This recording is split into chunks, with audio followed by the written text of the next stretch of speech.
तो दोस्तों अब क्रोमियम की बारी आई है, तो क्रोमियम का केस भी डिस्कस कर ही लेते हैं। तो Cr होता है क्रोमियम का, तो Z इजिकल टू 24 सॉरी हाँ, उसका एटॉमिक नंबर 24 होता है। तो मतलब 24 ही इलेक्ट्रॉन्स होंगे, तो 1s में 2 इलेक्ट्रॉन्स,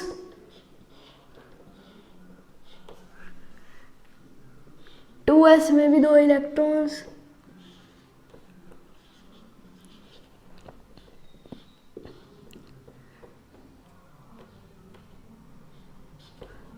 2p में 6 इलेक्ट्रॉन्स,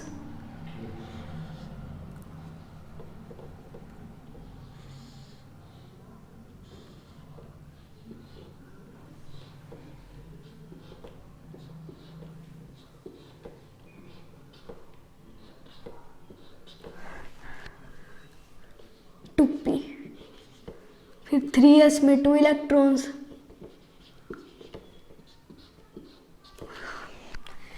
फिर 3p में भी 6 electrons,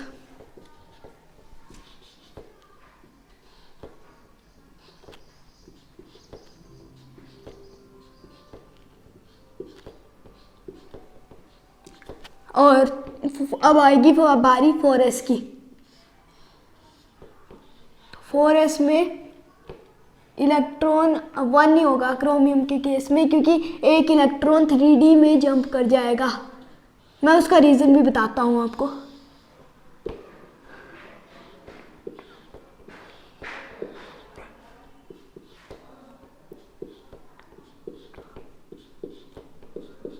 one two three four five, तो मैं इसका रीज़न बताता हूँ। अच्छा 3D, हाँ, तो मैं इसका रीज़न बताता हूँ कि एक इलेक्ट्रॉन यहाँ से यहाँ पे जंप क्यों हुआ।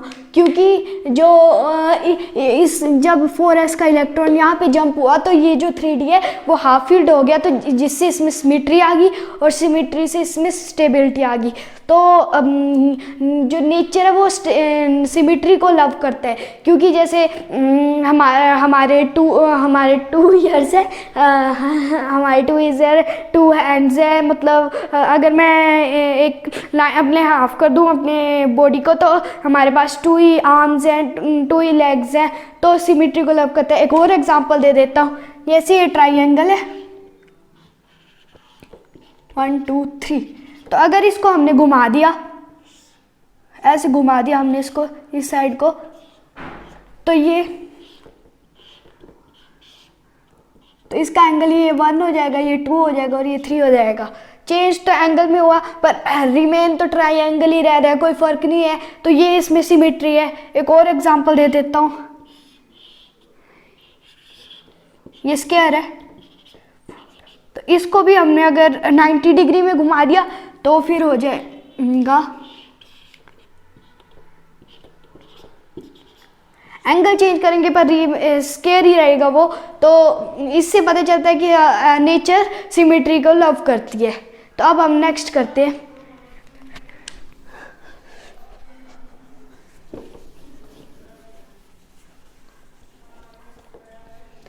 तो क्रोमियम के बाद आता है manganese, Mn, Z is equal to 20, इसको हम पहले इसको हम उसके एक और फॉर्म के इसमें कर लेते हैं, और 1s2। अच्छा, तो ये बहुत लॉन्ग है यार, तो आर्गन वाले आप समझ गए होंगे, तो आर्गन वाला ही लिख देता हूँ। Argon 3D, argon 4s2 4s1 3d5, क्योंकि जंप हो गया एक इलेक्ट्रॉन। तो अब क्रोमियम के बाद manganese Mn, Z is equal to 25, atomic number 25। तो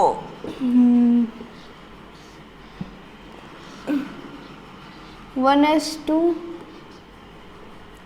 2s2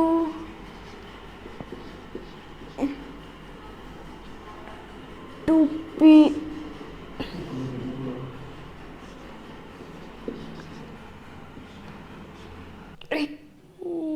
तो अब अब हम 2p को फिर से भर लेते हैं क्योंकि थोड़ा लाइन के ऊपर जा रहा था तो फिर से।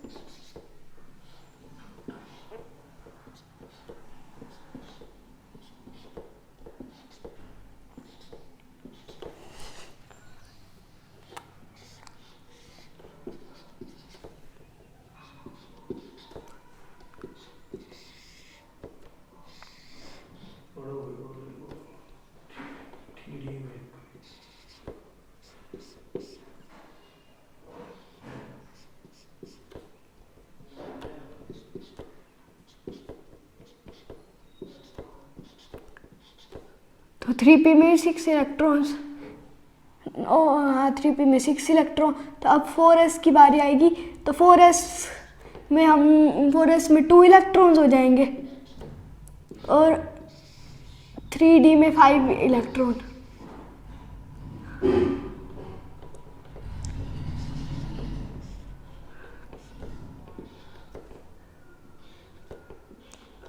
One two three four 5।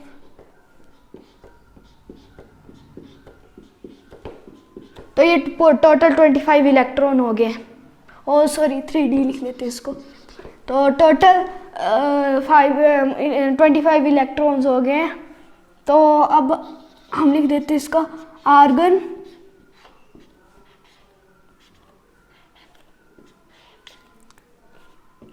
(4s2 3d5). Manganese के बाद आएगी बारी आयरन की। तो आयरन का सिंबल होता है Fe। तो Z = 26।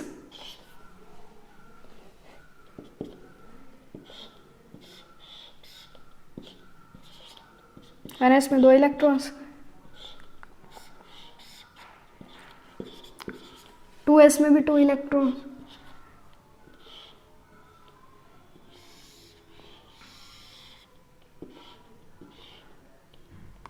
2p में 6 इलेक्ट्रॉन्स,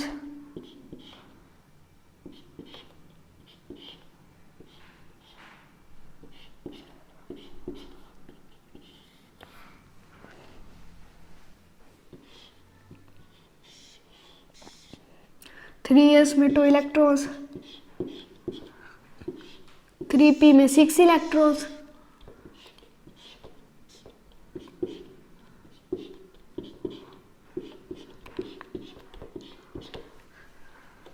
4s में 2 इलेक्ट्रॉन्स,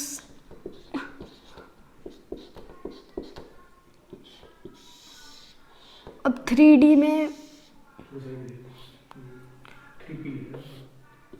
3d,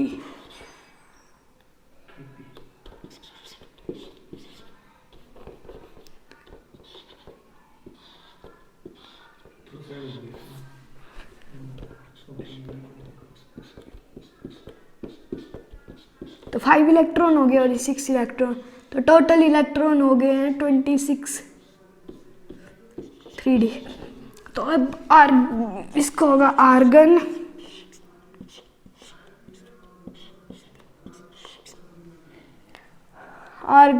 (4s2 3d6).